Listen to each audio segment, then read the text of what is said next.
inequalities in some women in our society. Well, today in the studio, I have another guest, a big fish for that matter. In fact, she is indeed a woman of substance, going by her antecedents and the work she does for a living. You'll get to know more about her in the course of the program. Once again, I welcome you on board. Well, let me welcome my guest to the program. Thank you so much, I really appreciate it. You're welcome. Yes. But my guest is Miss Monsurat Ololade. You're welcome once again. Well, first of all, can you tell us your background? Okay, so I am Monsurat Ololade. I am from Odeomi, in town, in Aidade local government. I was born in Modakeke, raised in Togo and Odeomi. I went to Obafemi Awolowo University, where I studied mathematics education. Afterwards, I went to University of Ibadan, where I did my postgraduate diploma in early childhood education. I am the popularly called Lade Nigeria. I'm the owner and the creative director of Lade Nigeria Crafts and Leather Works, where we produce premium shoes for ladies and gents. We produce it locally here, but it is where everywhere in the world.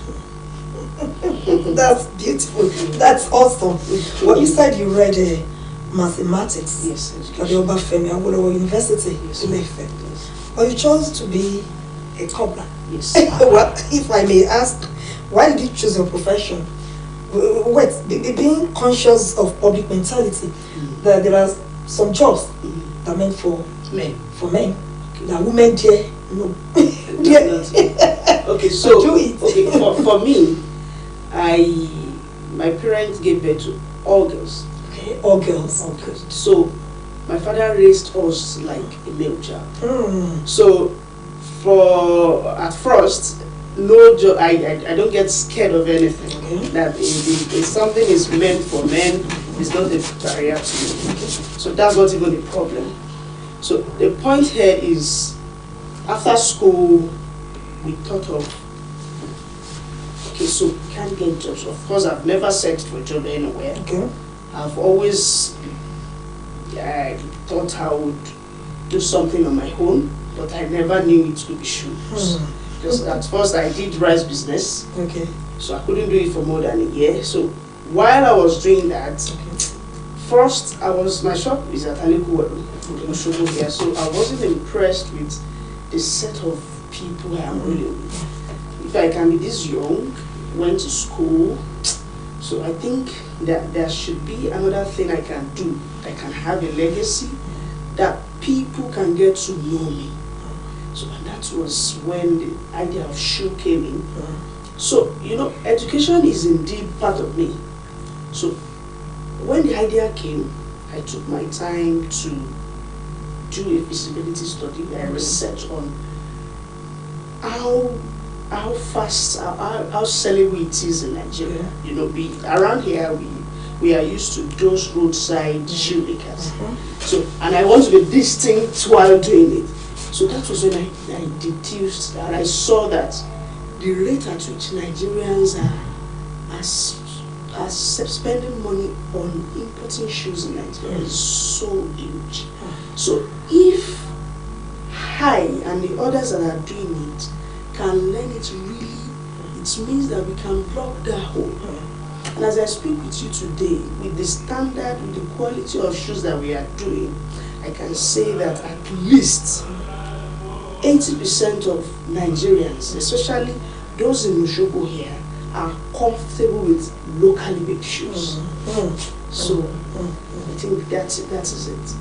So you're not here with some of your what? No, I'm not. Oh. But I have a video, and our store is at Ogolua. Okay. He has been in our store for years. You have been in this job for how? 4 years. 4 years. 4 years. Yes. Where did you learn it? Where did you learn it? I learned it in Lagos. Okay. But that wasn't. I saw a place in Oshogo where they are doing it in a standard way too. Okay. So, and I completed it in Oshobo. Okay. How will you describe your level of patronage? Well, it is high. It is high. So high. It is high, and we have people are patronizing us. You know, we are in the age of social media. Yeah. So we don't really, in fact, we are not really having walk-in stores compared to people that are making orders online. Okay. So we have we have our own website where anywhere you are in the world you can make your order and all of that. So the patronage is high. For both genders, for male Yes, and female. yes, but we do basically for men. For men, okay. If not because I'm a woman, I wouldn't be doing anything that has to do with women. Why? Yeah, because you know, women with their what do you mean? You know, men are comfortable with. Men with that. You know, men are comfortable. What men need is quality. Once they see the quality, they don't mind. They don't mind. I understand. But women will still price a product of 5,000. We're allowed. So, well, thank you. Well, how many apprentices can you? As we speak, as of today, I have like 12. 12. Yes, 12. Most of them are graduates, ASU, strike students, and all of that. Okay. Well, you know, when you started this job, yes, did you encounter, because you know we've said it at the beginning of this program, that some people believe that the job is meant for men, yes, for men only, yes, that women should not be seen in that kind of job. When you started, what challenges could you say you faced? So I think the major challenge is money, is finance. Okay. You know, to produce quality shoe of today, in the economy of today, it costs money. Okay. Because you need to use quality equipment, expensive equipment, so that you can get quality results. So in the beginning, it was tough because you have to use everything industrial. So it can't be the regular machine and all of that. So in the beginning, it was tough, but you know, with focus, passion, and determination, it is getting better. It is getting better. So basically, for me, I think it is finance. And we are getting rid of that gradually. Okay. You know, can you say there is discrimination from your counterparts? No. As I speak with you today, so let's see you as part of them. Beyond part of them, as we speak today, I don't think there is a shoe brand that is as popular as mine on the shoe state. I don't think. Of course, there are other shoe brands that are doing well. Yes, but I don't think. Go out there, ask of Lade Nigeria. It is so popular, and it is a woman that is doing it. Oh, that's great! Honestly. Well, you know, let me put it this way. Let me tell you a story. You know, when I was younger, I could say when I was in maybe secondary school, you know, I love acting, so I was a member of my school dramatic society. But you know, in those days, our parents would normally kick against such and say, no, why will you be acting? It's nonsense. They believe it's the job belongs to a serious, even of serious time. So they won't encourage you to do it. So you went to the school. Yes. You read mathematics. Yes. Joy of every parent. Yes. That my son, that my child, my daughter graduated with this. You know, when you informed your parents that I love to venture into this business. What was their reaction and feelings? You know, it is only a parent that is not truthful to themselves that will not support any reasonable thing that their children want to do today. One, where is that job for him? Thank you. Where is that job for him or her? So even if you say, okay, because I read mathematics education, you want me to teach, where is that job? So every parent is exposed to their child having a skill, a vocational skill, except if that child is a professional student, like a doctor, a lawyer. In fact, I have a lawyer apprentice in my school. Yes, he's a law graduate. Good. He's in law school now, that's why he's not in my office. He's in law school now. And he's a son of one popular person in Oshobo. So that is to tell you that parents are conscious that after school, what is next for my children? Exactly. So when I told them, they only prayed for me.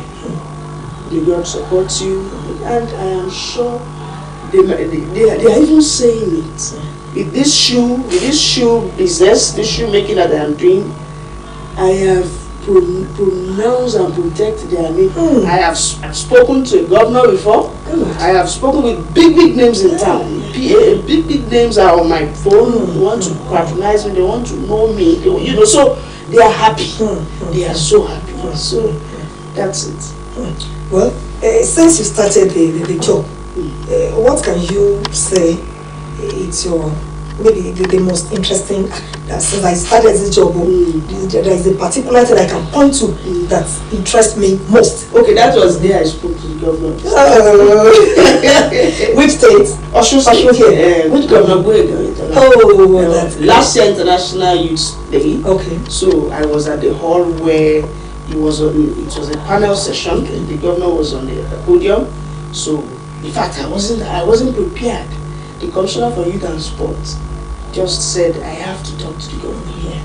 So when I was introducing myself, perhaps governor was part of why I am who I am today, because at the point that I started, it was hard. And so during COVID-19, during COVID-19, the federal government supported people with loans, grants to support their business. So the governor also brought some to Osun for Osun people. So I took the form and I benefited from it. So so while I was speaking with him that day, I acknowledged that I am part of those that benefited from it. So he was so proud of me. The nation's newspaper carried the news, the Vanguard, and all this news line in Osun State they took. So it was so me. That my parents are just teachers. I can be here, meeting big people. So I was so happy that a lot of applauds and all that day. That oh wow! So he was proud of me. Hey, thank you, Ms. Surat. This life is full of ups and downs. You want to agree with me? Yes. Today you have it good, tomorrow otherwise. Yes. Can you tell me the most challenging period? Then you say, oh, why did I even start this thing at all? Okay, so do you have this last year December? So the boy we started together is my little team. Okay. I took him like my brother, because it's a thing to be in business. It's another to know how to manage it. The two is a different thing. You can have all the billions, all the millions to start a business, but to manage it is different. So I never knew I can do without any worker. I never knew.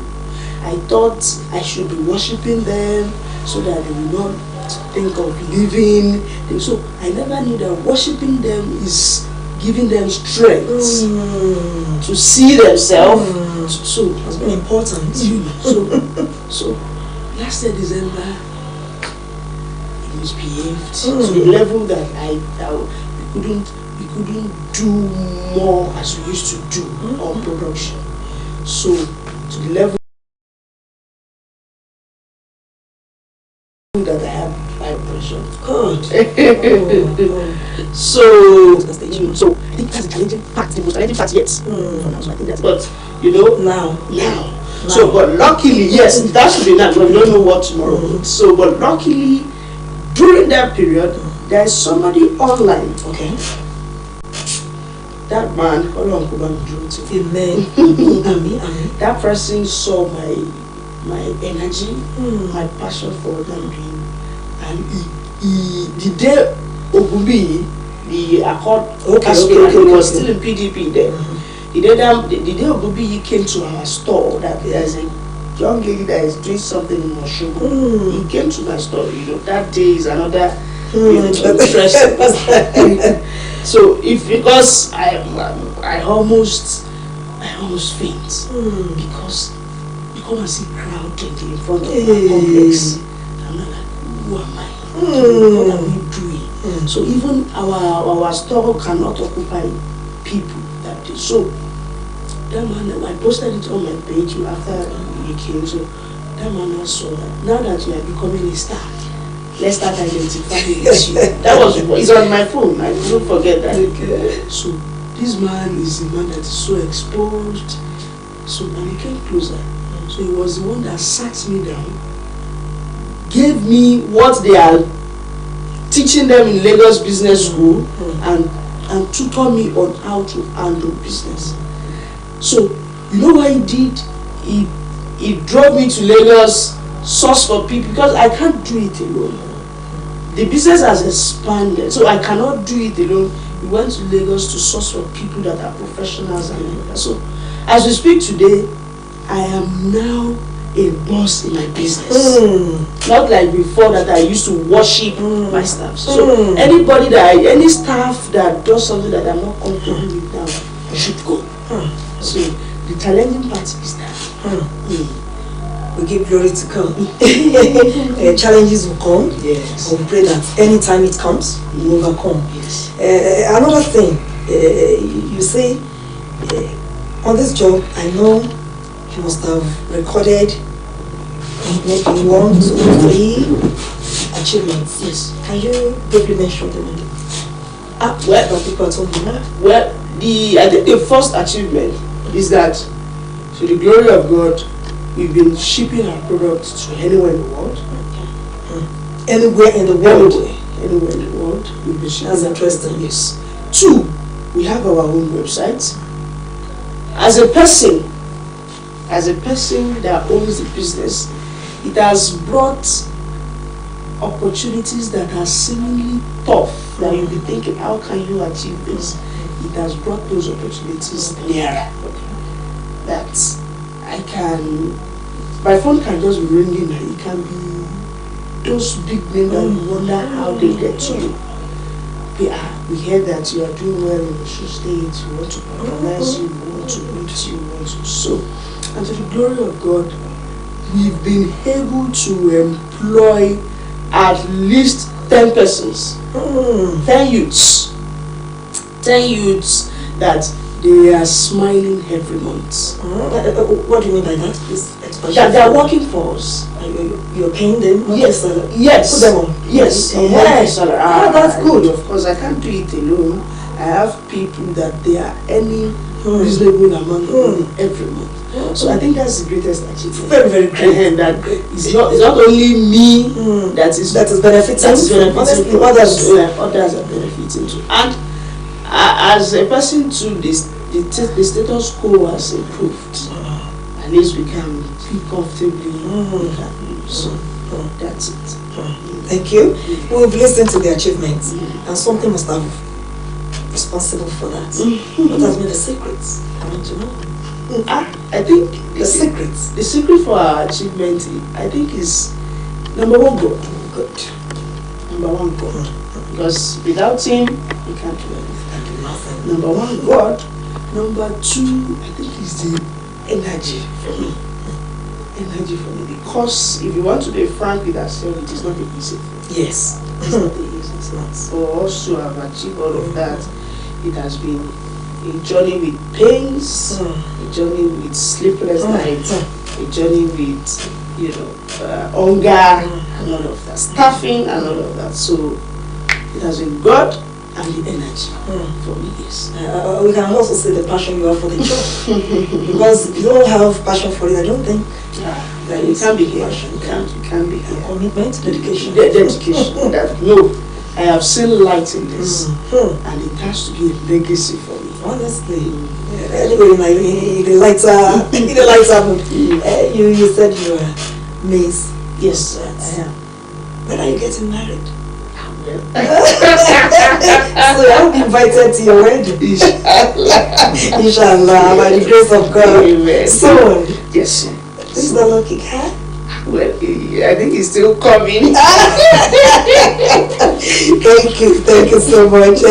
Well, another thing, you see, do you think, is there any area you think the government can come in? Yes. Because I said it earlier that to produce quality shoes, you need quality equipment, quality materials.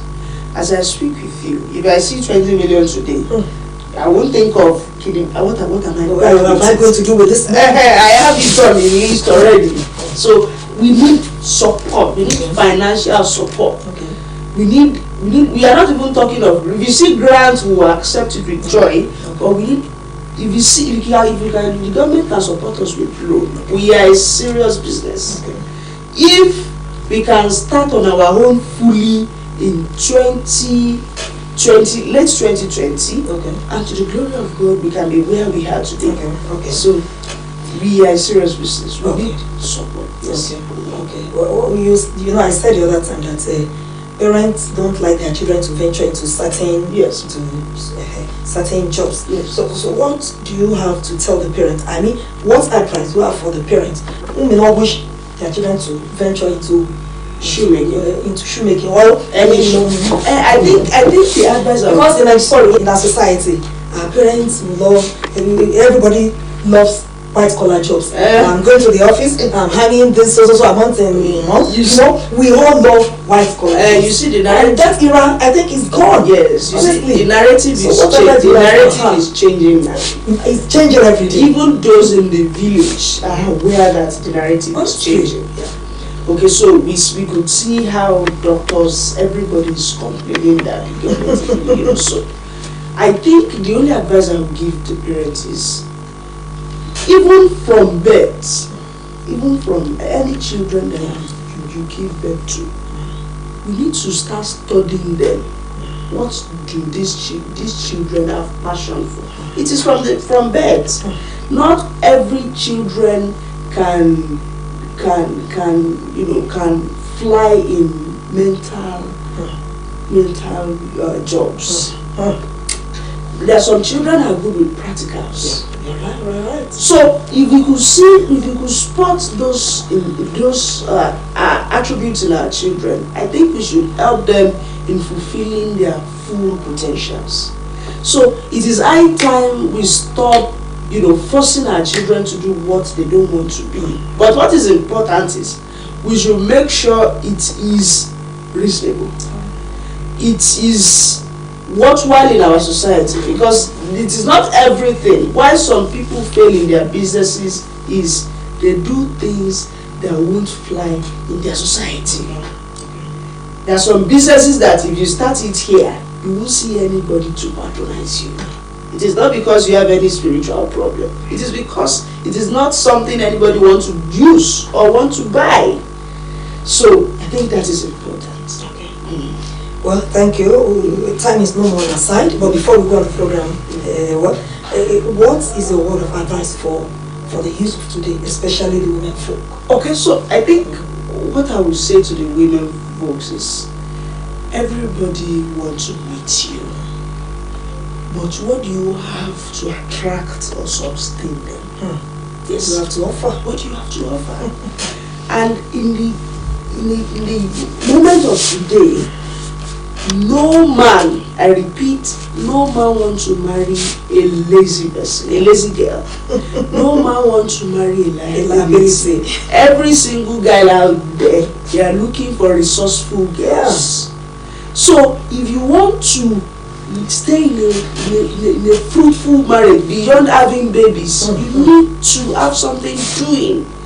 Your husband should be proud of you anywhere he is, that my wife is this, my wife is that, so that it won't be the basics. Life has gone beyond just making babies and cooking.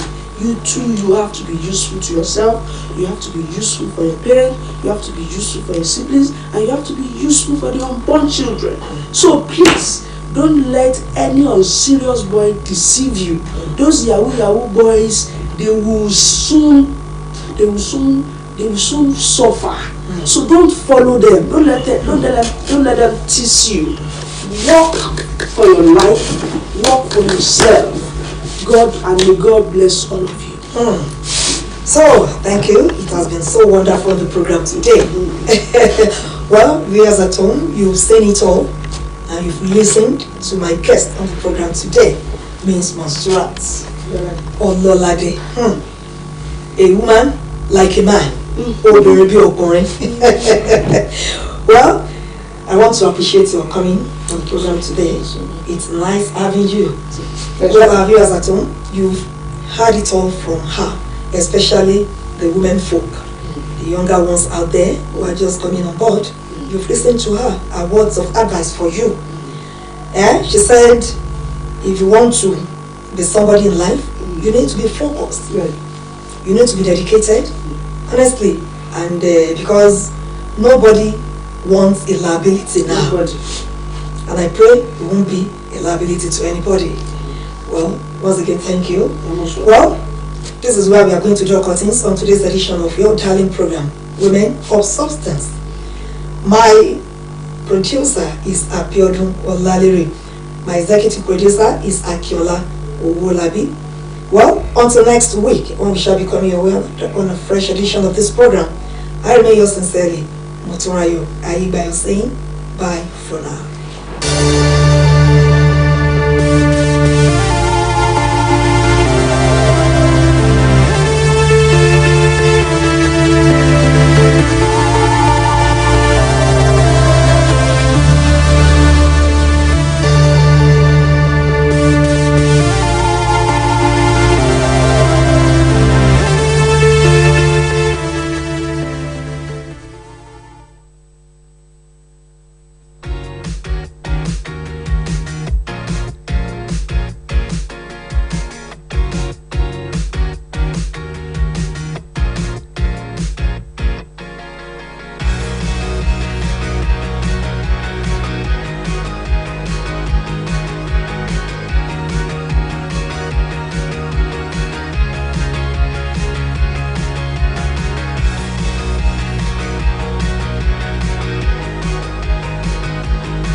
eléyìí tí ìjọba ìpínlẹ̀ Ọ̀ṣun mú wá fún wa pé kí gbogbo wa ti kéré nípínlẹ̀ Ọ̀ṣun ká lè gbé wa ọmọlúàbí wọ̀ bí ẹ̀wù.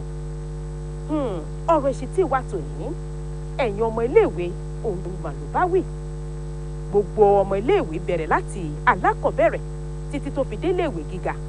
ẹ̀yin lọ̀rọ̀ tòní bá wí o. ẹ súnmọ́ bí ẹ jẹ́ ká jọ gbọ́ gbogbo àwọn àtúbọ̀tán tó wà nínú gbogbo àwọn ìwà ìbàjẹ́ eléyìí tá à ń wù láwọn iléèwé wa gbogbo àti láwùjọ. ẹ jẹ́ á rántí pé ìgbà ọ̀tọ̀ lọ bí òréré ohunkóhun tá a bá sì ṣe lónìí ó di dandan ká kájọ rẹ̀ lẹ́yìn wá ọ̀la. ẹ jẹ́ ká jọ dé orí ìtẹ́ ìkìlọ̀ ká gbọ́ tọ́rọ̀ àgbà tó lè ní fún wa. orúkọ mi ni bàbá ọlọ́fà àná. ìbáwí ò sí mọ́ ní orílẹ̀-èdè yìí. ìbáwí sì bẹ̀rẹ̀ látinú yàrá àyà èèyàn títí títí dáàrin ẹ̀dẹ̀ tè dàgbòlé ká tó ẹ̀sẹ̀ á lọ iléèwé.